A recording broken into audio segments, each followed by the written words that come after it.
This is the Qlife Electric Bike, also called the Qlife Spark. The first look gave me that mini motorcycle vibe right away, low, long, and built like it wants to be ridden hard. From my experience, it feels more like a small moped than a typical e-bike, which is exactly why I wanted to try it. I was excited about the 1500-watt peak motor and the dual suspension, but I also had a few concerns about the weight and the brakes before I even turned it on. It has a chunky carbon steel frame with a moped stance, a long cushioned seat, and 20 by 4.0 fat tires that fill out the silhouette.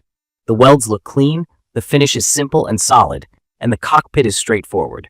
A center color LCD, twist throttle on the right, a Shimano 7-speed twist shifter, and basic controls for assist and lights. The headlight is huge and throws a wide, bright beam. The rear includes brake lights, which is great for visibility when cars approach from behind. It feels substantial just rolling it around. And yes, it's heavy. On paper, the package weight is about 101 pounds, and it tracks with how it feels in hand. I did assembly with the included tools. It arrived mostly pre-assembled, and I needed around half an hour. The heft makes it feel planted on the road, but it's not the kind of bike you want to haul upstairs or lift onto a rack. Once I started riding, the motor character stood out fast. Key features that jumped out were the strong acceleration and the way it holds speed on climbs. Out of the box, it tops out around 28 miles per hour. I tested the higher speed mode on a private lot to see what it could do, and in my opinion, the unlocked performance belongs in places where traffic and laws allow it. At higher speeds, the frame's weight helps stability, and the fat tires soak up chatter, but you feel every design decision, good and bad, more intensely. The dual suspension does real work. I put it over rough pavement, gravel paths, and some rutted sections near a park. The front fork and rear shock calm things down so the ride stays comfortable. The big tires add a layer of cushion and a lot of grip. I ran them a bit lower on pressure for off-road, then pumped them up for pavement, and the bike adapted easily. Pedal assist uses a cadence sensor, which means it measures if you're pedaling, not how hard. For folks new to e-bikes, that can feel a little delayed because the power kicks in after part of a pedal rotation. From my experience, starting on a hill is smoother if I give a light twist of throttle to get rolling, then let the assist take over. The Shimano 7-speed drivetrain works as expected and is enough for casual pedaling at different speeds. Range for me depends a lot on weather, terrain, and how fast I'm riding. The 48-volt 13-amp-hour battery is removable and UL certified, which I appreciate. Riding fast with throttle, I've ended days closer to the low end of the claimed figures. In colder temps and higher assist, the battery gauge can drop faster than I'd like. I did notice the display can be jumpy, sometimes showing a higher level and then dropping a few bars under load. That's common on some e-bikes because voltage sags when the motor pulls hard, but it still makes planning range tougher. Brakes were my biggest issue. They make noise, and in a panic stop, they don't bite as confidently as I want on a bike this heavy and this quick. I had a couple of moments where I had to squeeze extremely hard and start braking earlier than felt natural. In my opinion, this bike needs a serious brake setup to match the motor and weight.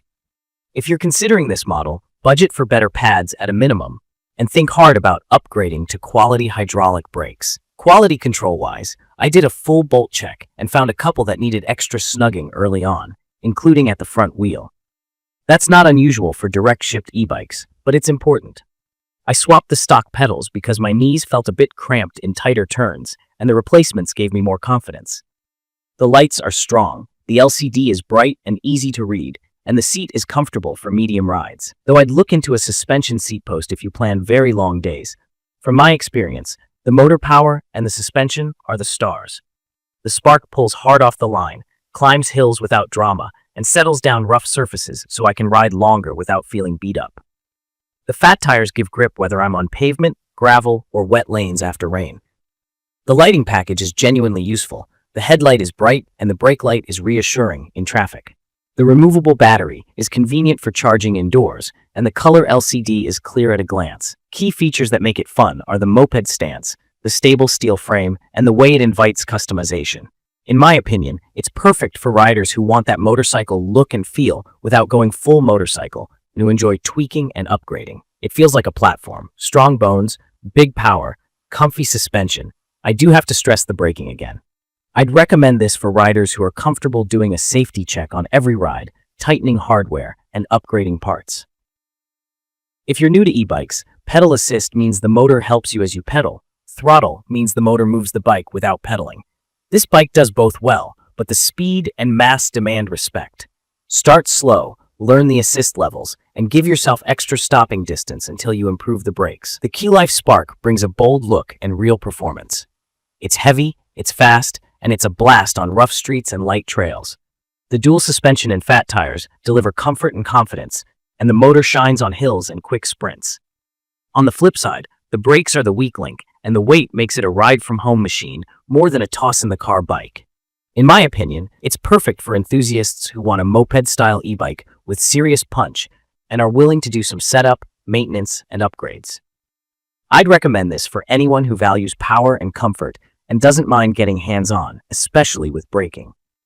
If you want a lighter, turnkey commuter that you never have to think about, there are calmer choices out there. If you found this video helpful, hit subscribe and drop your questions or your own Qlife tips in the comments. Thank you for watching.